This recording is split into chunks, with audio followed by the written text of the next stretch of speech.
क्या कहता है कि अंत्य आकार की भय संज्ञा हो जाएगी, और जब अंत्य आकार की भय संज्ञा हो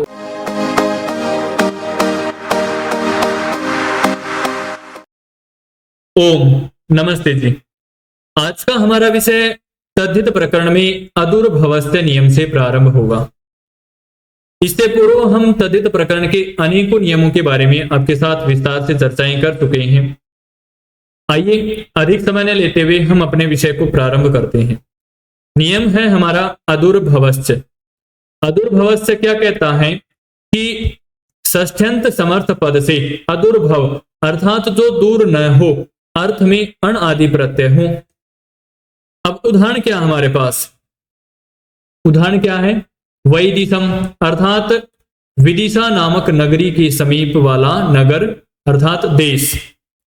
ठीक है, शब्द क्या हमारे पास, विदिशा। अब विदिशा से अण प्रत्यय किस नियम से होगा, अदूर्भवस्य से, और जब अदूर्भवस्य से विदिशा से अण प्रत्यय होगा तो अण के नकार की हलंत्यम से इत संज्ञा हो जाएगी। इससे होगी हलंत्यम से, और तस्य लोप से लोप हो जाएगा। और जिस प्रकार पूर्व में हमने तद्धितेष्व चामादे नियम से आदि अच की वृद्धि की थी, ठीक वैसे ही यहां पर भी आदि अच को वृद्धि हो जाएगी। तो विदिशा को क्या बन जाएगा, वैदिशा प्लस में अण का अ। तो वैदिशा होने के पश्चात एक नियम आता है यचिभम। यचिभम क्या कहता है कि अंत्य आकार की भय संज्ञा हो जाएगी, और जब अंत्य आकार की भय संज्ञा होगी तो यस्येति च नियम कहां पीछे रहेगा, यस्येति च नियम कह देगा तुरंत कि जिसकी भय संज्ञा हुई है उसको लोप करो, उसका लोप करो। तो अंत में आकार है, आकार की भय संज्ञा कर दी और लोप कर दिया। तो वही दिस प्लस में अ मिला देंगे और कृत तद्धित समासास्त्य से प्रातिपदिक संज्ञा करके स्वाद उत्पत्ति विभक्ति कार्य कर देंगे, तो वही दिसम हमारा रूप सिद्ध हो जाता है। ठीक इसी प्रकार जब आगे बढ़ते हैं तो अगला नियम आता है जनपदे लुप। क्या है, जनपदे लुप। अब नियम क्या कह रहा है कि जनपद के नाम से जनपद के अर्थ में हुए चातुर आर्थिक प्रत्यय का लुप, लुप अर्थात लोप हो। इस नियम से, जनपदे लुप से। अब इसी कड़ी में एक नियम और आ जाता है। नियम क्या है, लुपी युक्त वद व्यक्ति वचने। लुपी युक्त वद व्यक्ति वचने, ये क्या कह रहा है कि प्रत्यय का लोप होने पर प्रकृति के समान ही लिंग और वचन होते हैं। अब जब प्रत्यय का लोप हो जाएगा तो प्रकृति के समान ही लिंग वचन होंगे। अब उदाहरण क्या है, पंचाला, पूर्व, अंगा, वंगा, कलिंगा, ये उदाहरण है इसके। अब पंचाला को देखेंगे तो पंचालों का जनपद अर्थात पंचालों के जनपद शब्द क्या हमारे पास, पंचाल। अब पंचाल शब्द है तो तस्य निवास से यहां पर अण प्रत्यय हो गया, और अभी अभी नियम पढ़ा हमने जनपदे लुप से अण का लुप हो गया अर्थात लोप हो गया। तो शेष क्या रहा, पंचाल। कृत तद्धित समासास्त्य से प्रातिपदिक संज्ञा कर देंगे। और अभी दूसरा नियम पढ़ा था लुपी युक्त वद व्यक्ति वचने नियम से बहुवचन में जस प्रत्यय आ जाएगा, किससे, स्वौ जस मौट सस्काभ्याम बिस गेभ्याम बस गसिभ्याम बस गस ओस आम गी ओस तुप से जस प्रत्यय आ जाएगा। तो पंचाल जस, जस के जय का चूटू से इत संज्ञा करके तस्य लोप से लोप कर देंगे। शेष क्या रहा, पंचाल अस। अब लय में भी अ है और उसके बाद भी अ है, तो प्रथमयो पूर्व सवर्ण दीर्घ, सवर्ण से सवर्ण दीर्घ आदेश हो जाएगा। और जब सवर्ण दीर्घ हो जाएगा तो पंचाला स, और ससु से सकार को क्या हो गया, रुत्व।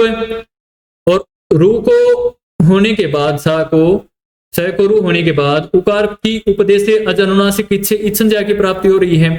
और इच संज्ञा हो जाएगी तो तस्य लोप से लोप भी हो जाएगा इच संज्ञा का। और जब लोप हो जाएगा तो विरामो अवसानम से अवसान संज्ञा कर देंगे, और खर अवसानी और विसर्जनीय से विसर्ग आदेश करके पंचाला रूप हम सिद्ध कर देंगे। ठीक है, ठीक इसी प्रकार कुर्व है। क्या उदाहरण, कुर्व, बिल्कुल ठीक इसी प्रकार है। कुर्व में शब्द क्या है, पूर्व, अण प्रत्यय हो गया, जनपदे लुप से लोप हो गया अण का, प्रातिपदिक संज्ञा कर दी, और लुपी युक्त वद व्यक्ति वचने से बहुवचन में यहाँ जस प्रत्यय आ गया। बाकी सभी कार्य पंचालय के समान ही है, ये आप स्वयं करेंगे। ठीक है, कौन करेगा, आप स्वयं करेंगे इस सिद्धि को। ठीक इसी प्रकार अंगा है, क्योंकि ये अंतिम घड़ियां चल रही हैं, तो अंत में थोड़ा सा गृह कार्य भी आपके पास होना चाहिए। ऐसे ही वंगा है, क्योंकि हम चाह रहे हैं कि कम समय में आपको अधिक चीज मिले, ठीक है ना। ये सब आप करेंगे। अब इसमें कलिंगा को हम करके दिखा देते हैं, ठीक है। अब कलिंगा जो उदाहरण है, इसमें शब्द क्या है, कलिंग। अब कलिंग शब्द है तो तस्य निवास से यहां पर अण प्रत्यय हो गया। जनपदे लुप से जैसे पूर्व में लोप हुआ था अण का, वैसे लोप हो गया। प्रेतद्धित समासास्य से प्रातिपदिक संज्ञा करके लुपी युक्त वद व्यक्ति वचने से बहुवचन में जस प्रत्यय आ जाएगा। स्व जस अमौट षष्ठाभ्याम विस गेभ्याम व्यस गसीभ्याम व्यस गस ओस आम गी ओ सुप से जस प्रत्यय आ जाएगा। जस का अस शेष रहेगा। चूटू से जकार की हलंत संज्ञा करके और तस्य लोप से लोप कर देंगे।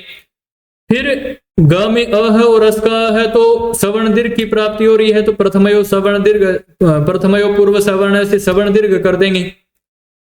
फिर उसके बाद ऋत्व विसर्ग आदि हो जाएगा।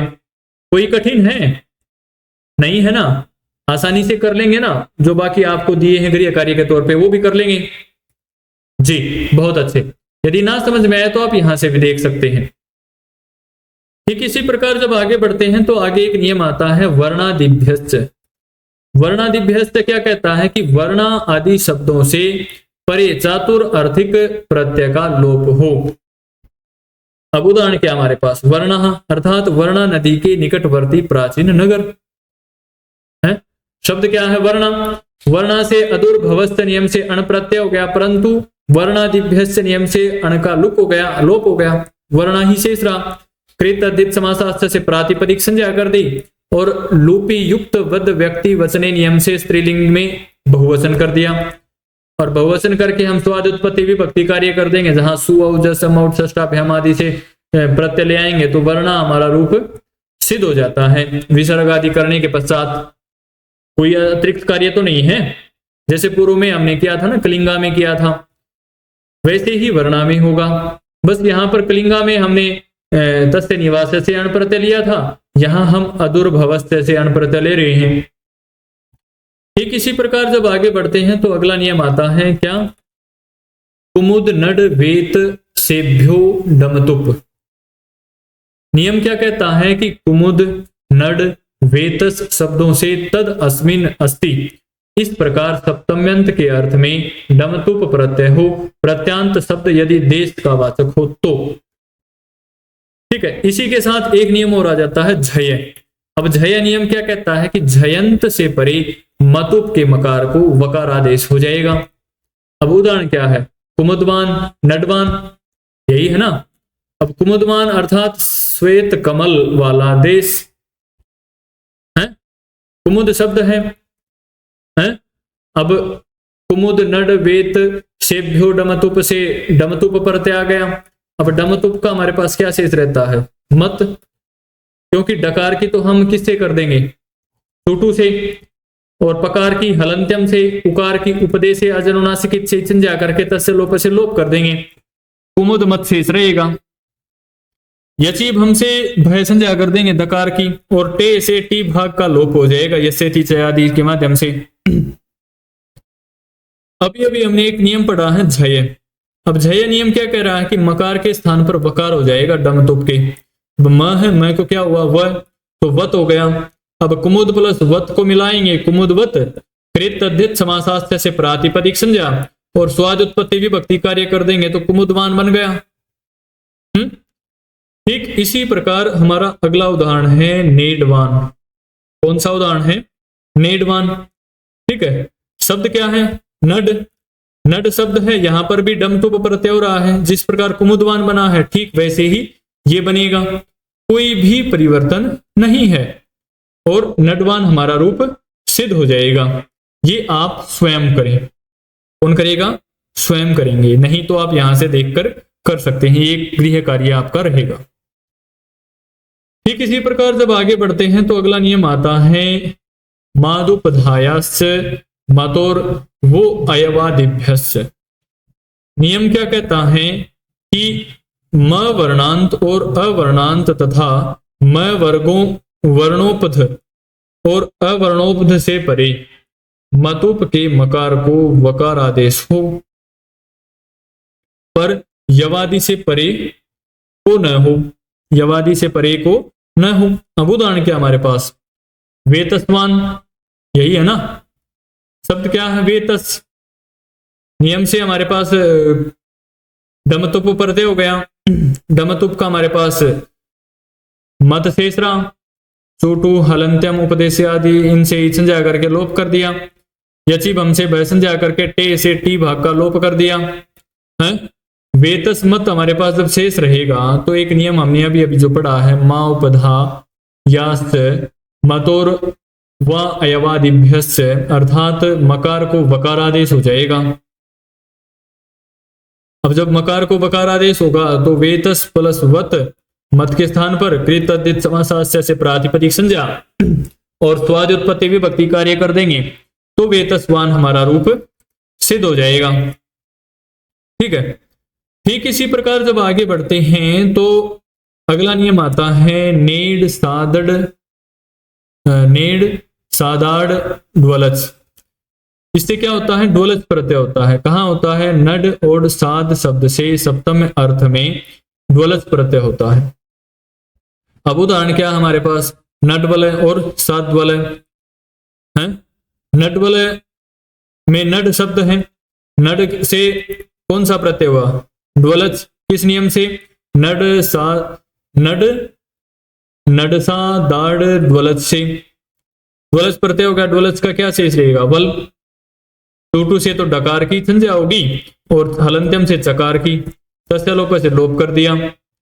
अब डकार में अ है तो नड में तो यचिबम से ब संज्ञा करके टे से टी भाग का लोप कर दिया, कृत तद्धित समासास्त्र से प्रातिपदिक संज्ञा कर दी और मिला दिया तो नड वल हमारा रूप सिद्ध हो जाता है। स्वाद उत्पत्ति विभक्ति कार्य करने के बाद विसर्ग आदि भी हो जाते हैं। बिल्कुल ठीक इसी प्रकार अगला उदाहरण है साद्वलय। क्या उदाहरण है, साद्वलय, हरी घास वाला देश। शब्द क्या है, साद है, नड सादा ड्वलच, नियम से ड्वलच प्रत्यय हो गया। ड्वलच का वल शेष रहा जैसे पूर्व में रहता है, ठीक है ना, और वल शेष रहने के बाद यहाँ टे से टी भाग का लोप होने के बाद हमारे पास क्या रहा, साद वल मिला देंगे और कृत तद्धित समासास्त्र से प्रातिपदिक संज्ञा कर देंगे तो साद्वलय हमारा रूप सिद्ध हो जाता है और स्वाद उत्पत्ति विभक्ति कार्य हो जाएगी तो विसर्ग आदि भी हो जाएगा। ठीक है, इसी कड़ी में आगे एक नियम आता है। क्या नियम आता है, सिखाया वलत। ये क्या करता है, ये वलत प्रत्यय करता है। अर्थ क्या है इसका, शिखा शब्द से तद अस्मिन अस्ति, इस अर्थ में वलत प्रत्यय हो। उदाहरण क्या है, शिखावलय। ठीक है, अब शिखावलय, शिखाओं वाला देश। अब शिखा शब्द है, सिखाया वलत, वलत से वलत प्रत्यय आ गया। अब वलत का हमारे पास शेष क्या रहेगा, वल, चकार की हम हलंत्यम से इत संज्ञा करके तस्य लोप से लोप कर देंगे। और लोप होने के बाद हमारे पास शेष क्या रहा, शिखावल, और इनको मिला देंगे और प्रातिपदिक संज्ञा कर देंगे कृत तद्धित समासास्त्र से तो शिखावल, स्वाद उत्पत्ति विभक्ति कार्य कर देंगे तो विसर्ग आदि भी हो जाएंगे और शिखावल है रूप हमारा सिद्ध हो जाएगा। आज के लिए हमारा विषय इतना ही रहेगा। धन्यवाद, फिर मिलेंगे।